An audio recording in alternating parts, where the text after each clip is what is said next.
Thank you, Mr. Chairman, Excellencies, ladies and gentlemen. Peace and Security Council has submitted an outstanding report. mudane gudoomiye Cyril Ramaphosa madaxda kale marwooyin iyo mudanayaal guddiga nabadda iyo amnigu waxa ay soo gudbiyeen warbixin aad u wanaagsan waxaan rabaa inaan adkeeyo inay Soomaaliya tusaale fiican u tahay in qoryaha la dhigo maxaa yeelay haddii ay xasilooni buuxa hesho waxa ay noqon kartaa xarun dhaqaale oo xooggan oo door muhiim ah ka qaadanaysa horumarka qaaradda marka laga fiiriyo kheyraadkeeda goobta istiraatiijiga ah ee ku taalo iyo dadkeeda hal-abuurka ganacsi leh si kastaba ha ahaatee Soomaaliya waxay muddo la dagaalamaysay argagixisanimada caalamiga ah iyada oo gacmaha ka xiran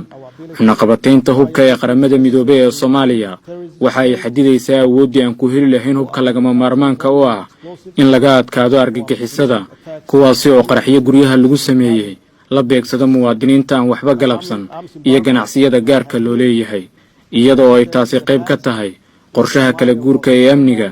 Soomaaliya waxa ka go'aanaysi buuxda mas'uuliyadda amnigeeda ugala wareegta AMISOM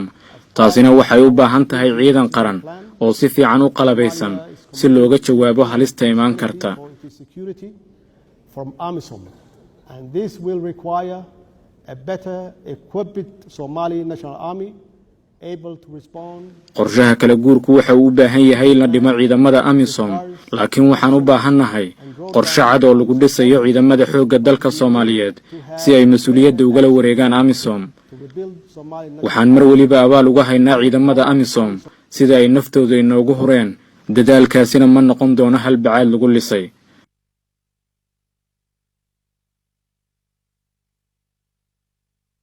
qoridhigistu waxa ay mudnaan muhiim ah u leedahay qaaradeena waa inaan sameynaa dadaal kasta si arrintan mudnaanta koowaad loo siiyo heer kasta oo la joogo Afrika waa ay qurxoon tahay waxayna leedahay kheyraad iyo fursad ugu weyn ee horumar marka la barbar dhigo qaaradaha kale dhammaantood sidaas oo ay tahay ma gaari doono mana xaqiijin doono inaan si buuxda uga faa'iideysano fursadan Afrikaan ahaan haddii aynaan dhigin qoryaha isla markaana aynu ka shaqeyn abuuridda xaaladaha horseedaya horumarka dadkeena mahadsanidin dhammaantiin I thank you.